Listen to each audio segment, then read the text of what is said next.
Bonsoir à tous, bienvenue sur Fox Squadron. Alors avant de commencer cette vidéo, n'oubliez pas de liker, de vous abonner, ça fait plaisir, ça motive à continuer. Et aujourd'hui, très en retard et je m'en excuse, on va parler du tournoi qui a eu lieu le 26 février dernier à Mont-Saint-Barreuil à l'association Utopolis. Donc un tournoi organisé par Gaëtan et Thomas, merci à eux. Je remercie aussi Gaëtan parce que c'est lui qui m'a fourni toutes les photos qui passent sous vos yeux, dont cette photo de Sébastien déprimé. Et voilà, c'était un très bon tournoi, c'était super bien organisé, il n'y a rien à redire. J'ai rencontré plein de nouvelles personnes super sympas. Je suis vraiment très content d'être allé à ce tournoi. Il y avait des clowns, il y avait des poker face. Enfin, c'était vraiment une bonne journée. On s'est bien amusé. Je remercie aussi Sébastien et Pierre qui font la route avec moi et avec qui on débrief, on parle du jeu et tout, et on passe de très bonnes journées. Allez, à la suite. À présent, on va parler du jeu en lui-même, et je vais vous présenter ma liste d'armées. Donc, cette liste, c'est la même que celle que j'ai jouée à Maxi Rêve début janvier. Je voulais la rejouer parce que je la trouvais plaisante déjà pour commencer, et que je voulais la jouer mieux. C'est important aussi, jouer mieux. Donc, le commandeur, c'est Brynden Tully en cavalier. Donc, il a Sentinelle, ce qui lui permet, quand un ennemi à portée longue est d'attaquer, d'effectuer une charge ou une manœuvre, et s'il charge, il doit charger l'attaquant. Je le joue avec des cavaliers de la maison Tully. À côté de ça, j'ai des cavaliers Stark, une unité d'épélige de la maison Stark avec Recon qui donne plus en morale, et Osha surtout, hein, qui donne contre-attaque et ténacité. J'ai une deuxième unité d'épélige, et bien sûr je joue Broussaille. En UNC, je joue Caitlyn, hein, que je ne présente plus, Sansa et Lyanna. Donc Lyanna est un peu moins jouée, donc je vais vous dire ce qu'elle fait. Donc Lyanna donne des bonus selon le nombre d'unités qu'on a perdues. Alors à 0, elle donne plus 1 en morale. À 1 unité, elle donne coup critique. 2, on réussit automatiquement les tests de morale. Et 3, on peut relancer tous les dés d'attaque. Donc voilà. C'est quand même une liste à 8 activations. Et maintenant, on va parler de mes parties. Donc ma première partie, c'était contre Clément, qui jouait Lannister. La première fois que je jouais contre Clément, je ne le connaissais pas. Donc c'est une super partie, vraiment, on s'est bien amusé. Alors lui, en général, il a sorti Grégor. Donc Grégor, donc, quand il charge, il met un token vulnérable. Et à chaque fois qu'il attaque, il met 2 blessures. Et il le jouait dans une unité qu'on voit jamais. La garde d'honneur de Castral Rock. Donc, la garde d'honneur de Castral Rock peut gagner des bonus en dépensant un token sur l'unité ennemie. Donc si on dépense un paniqué, on gagne... donc jusqu'à la fin du tour, le défenseur perd toutes ses capacités, il ne peut pas être ciblé par des cartes tactiques amies. Pour un token vulnérable, on peut relancer les dés, et après avoir fini l'attaque, on regagne 2 PV pour chaque rang du défenseur détruit, et affaibli, on lance la plus haute valeur de dés et on gagne fracassé. Voilà, à part ça, c'est une unité qui a 7 dés, 3+, une sauvegarde à 3, morale à 5. À côté, on avait donc des arbalétriers Lannister et Braun. Donc Braun, si on prend la bourse, on peut faire une attaque avec les arbalétriers, du coup, c'est intéressant. Unité de chevalier de Castral Rock. Des écorchés de la maison Bolton avec un chercheur de gloire. Donc lui, il a cri de ralliement, hein, donc à chaque fois qu'on effectue une attaque de mêlée, on redonne 2 points de vie à une unité amie à longue portée. Et en UNC, bon, Pycelle et Ruse. Alors on a joué la bataille des rois. Et comment dire, j'ai exploité une erreur de mon adversaire. Mon adversaire a déployé ses arbalétriers sur son flanc droit. Et du coup, je les ai évités en fait. Il n'a pu tirer qu'une seule fois avec ses arbalétriers. Après, ils ont campé sur un objet. Alors, ils ont fait des points en campant sur l'objet, mais ils n'ont pas été déterminants dans la partie en fait. Ce qu'il y a, c'est que il y a eu un conflit important au centre du champ de bataille, hein, où il y avait la garde d'honneur de Castral Rock avec les écorchés de la maison Bolton. Et en face de ça, il y a eu mes deux unités de cavalerie.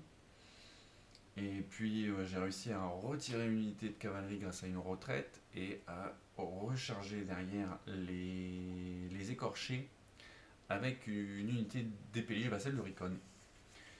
Et j'ai fait 10 touches. Et j'avais rajouté un petit fracassé dessus. Et ça, plus un petit peu de chance. Et les écorchés de la maison Bolton ont sauté. Et ça a été donc assez déterminant dans la game. Après, il est venu me chercher mes cavaliers Stark avec les chevaliers de Castral Rock, mais j'ai réussi à me les faire derrière avec les cavaliers Tully. Enfin, il était un peu désespéré. En plus, lui, il avait vraiment une unité dans le vent, ce qui n'était pas mon cas.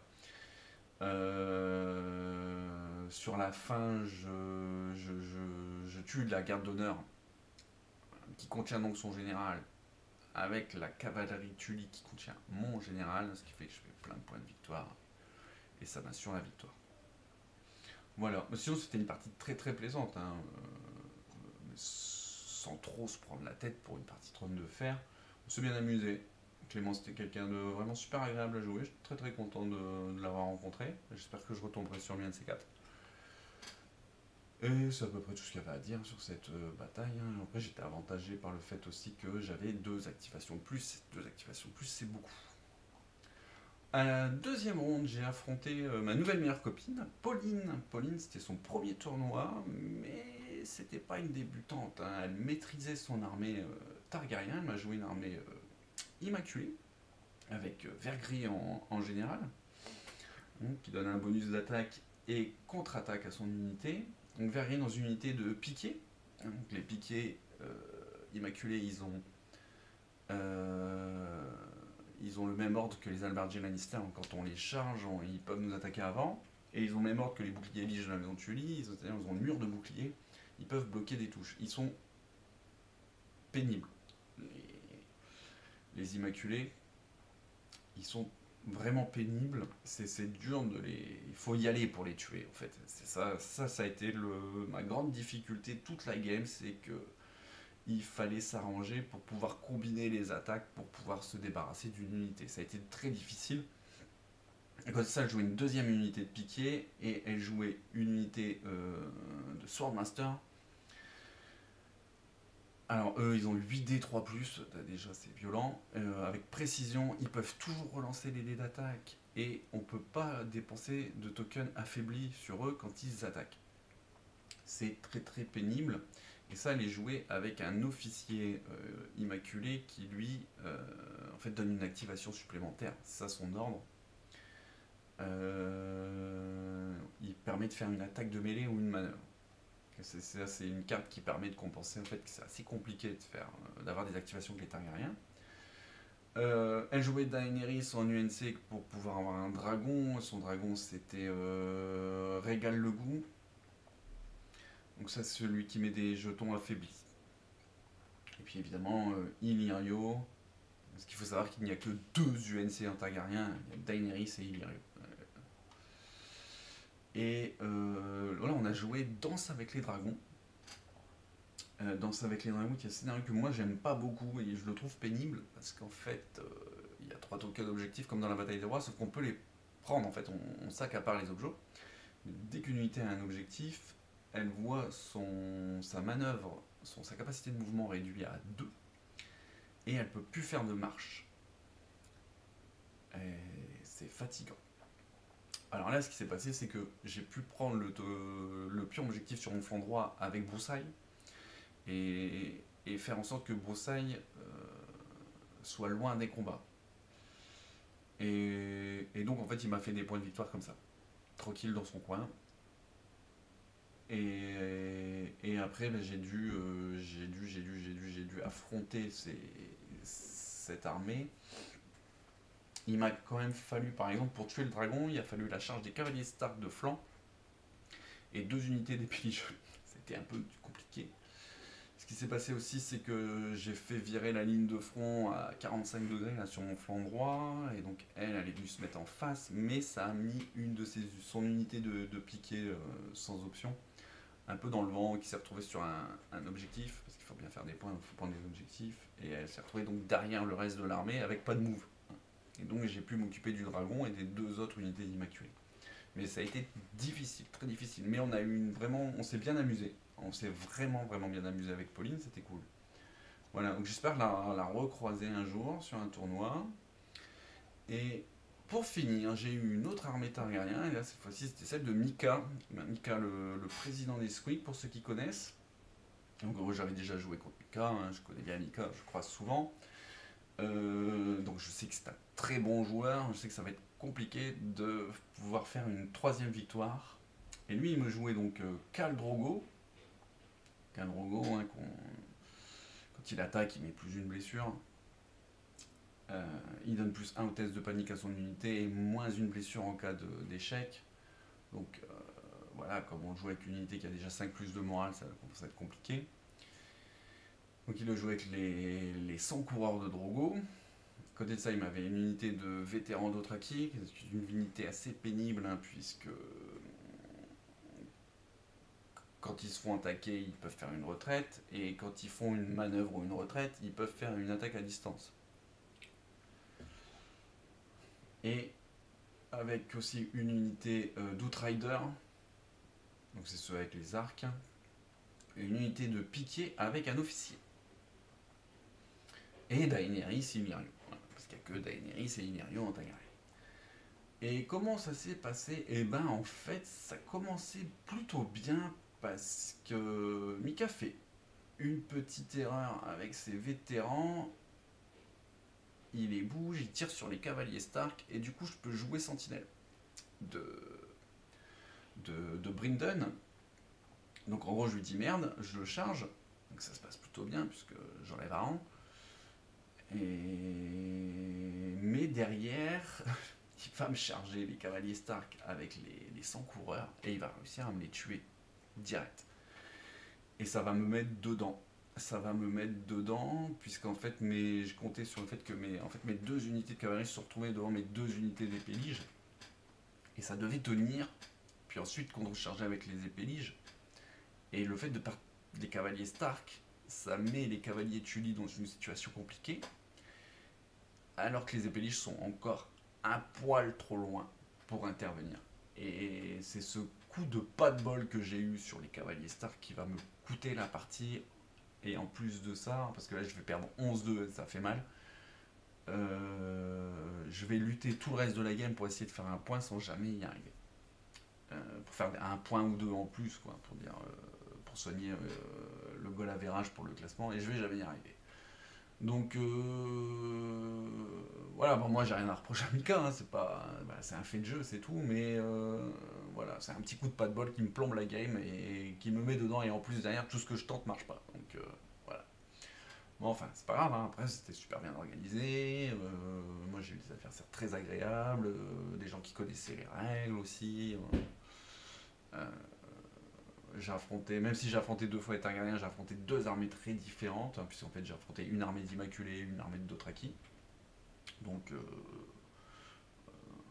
voilà, hein, moi dans l'ensemble je me suis bien amusé, j'ai pris beaucoup de plaisir à ce tournoi. Je finis 8ème sur 20 avec 2 victoires, bon, parce que contre Clément je gagne 2-3 points, contre Pauline je gagne 2-4. Donc j'ai pas des gros écarts, quoi. Donc c'est normal que je sois plutôt dans les derniers de ceux qui ont 2 victoires. Je suis allé avec Balthazar qui lui a fini 2ème, il a fait 3 victoires, et avec Tyrion qui lui, avec 2 victoires, finit 5ème. Donc on était content de notre journée. Hein. Puis on a fini assez tôt aussi, hein. Je crois qu'à 6h, 6h30, on était reparti déjà. Et pourtant on a pris le temps pour faire les games, tout ça, mais on a commencé à 9h30, on n'a pas fait une longue pause déjeuner. Voilà. Bon, c'était un super tournoi. Franchement, mes félicitations à Gaëtan et à Thomas. C'était très très bien organisé. Et que voilà, s'ils refont quelque chose, moi j'y retourne sans hésiter. Voilà. C'est à peu près tout ce que j'avais à dire sur le tournoi Utopolis de la semaine dernière. Donc samedi-ci, donc ça sera le 4. C'est le tournoi anniversaire de Maxi Rêve où visiblement on sera 40. Et qu'on va jouer avec la mise à jour. Et à la fin du mois, il y a aussi le tournoi des Squig hein, sur Calais, organisé par Mika. Et là, on sera au moins une trentaine.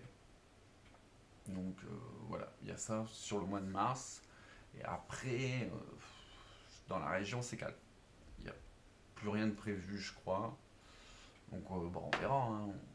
On peut s'attendre quand même à un tournoi avant l'été, un tournoi ou deux avant l'été. On verra bien.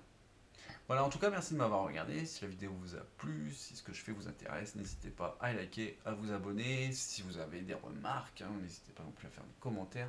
Je me ferai toujours un plaisir de vous répondre. Je vous remercie, je vous souhaite une excellente soirée, ou journée, ou week-end. Et à très bientôt.